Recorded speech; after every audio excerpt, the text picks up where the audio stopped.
नमस्कार, फसल सलाह के इस यूट्यूब चैनल में एक बार फिर से आप सभी का स्वागत है। तो चलिए देखते हैं कैसा रहा आज का मंडी का भाव और जानेंगे कुछ प्रमुख मंडियों के बारे में। सबसे पहले देखेंगे सरसों का। तो सरसों में जो जयपुर का भाव चल रहा है वो 5725 लेके 5750 वहीं दिल्ली की बात करें तो ये भाव चल रहा है 5450 से लेके 5500। अलवर मंडी की बात करें तो नया माल जो है उसका भाव चल रहा है 5350 से लेकर 5400। बरवाला में जो नया माल है उसका भाव चल रहा है 4200 से लेके 5200। हिसार मंडी में भाव चल रहा है 5200। वहीं जयपुर की बात करें तो ये भाव 5700 तक चल रहे हैं। मुरैना में जो नया माल आ गया है वहाँ पे जो भाव चल रहा है वो चल रहा है 5025। तो सरसों की बात करें तो इस जो सरसों की मंडियों में भाव चल रहे हैं उस हिसाब से जो आवक देखी जा रही है उस हिसाब से अनुमान लगाया जा रहा है कि सरसों का जो अभी भाव इस जैसे भाव चलता आ रहा है वैसे चलेगा। बाजार अभी स्थिर रहने की उम्मीद है। तो जितने भी हमारे व्यापारी भाई हैं और या फिर जो किसान भाई हैं वो इस हिसाब से अपना व्यापार कर सकते हैं। अब बात करते हैं नरमा की। तो जो फतेहाबाद मंडी है उसका भाव चल रहा है 7621। आदमपुर में जो नरमा का भाव चल रहा है 7894। बरवाला मंडी में जो भाव चल रहा है वो है 7631। वहीं बात करें एलनाबाद की तो यहाँ पे भाव चल रहा है 7639। सिरसा में यही भाव चल रहा है 7800 और आदमपुर मंडी का भाव जो चल रहा है वो है 7894। तो ये थे कुछ नरमा के प्रमुख मंडियों के भाव। अब आगे देखते हैं मक्का की मंडी का भाव कि मक्का में कैसा चल रहा है बाजार, कैसा रहेगा मंडी का रुख। तो जो देवास मंडी है वहाँ का जो भाव चल रहा है 2100 से लेकर 2300।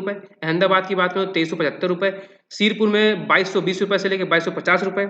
और बरवाला मंडी में जो भाव चल रहा है 2450। हैदराबाद में चल रहा है 2300 से लेकर 2325।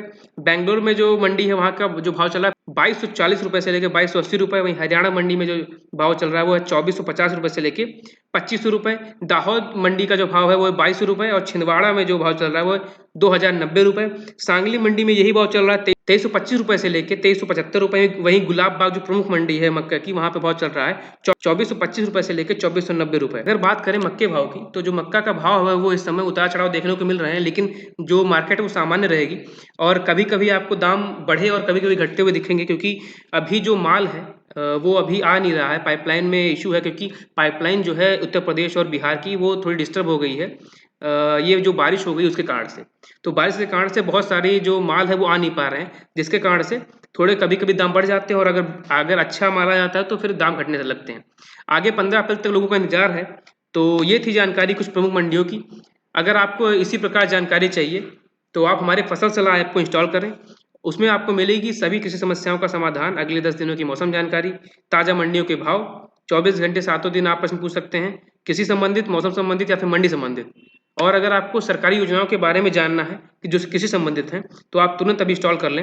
या फिर कोई भी अगर आपको समस्या हो खेती से जुड़ी तो आप इस नंबर पे 9810449569 पे फ़ोन करके हमसे संपर्क करके अपनी समस्या का समाधान पा सकते हैं। अगर आपको ये वीडियो अच्छा लगे तो आप इसे कृपया करके लाइक करें, इस चैनल को सब्सक्राइब कर लें क्योंकि अगले वीडियो का नोटिफिकेशन आपको तुरंत पहुंचे और जानकारी आप तक पहले पहुंच पाए। तब तक के लिए जय जवान, जय किसान, जय हिंद, जय भारत।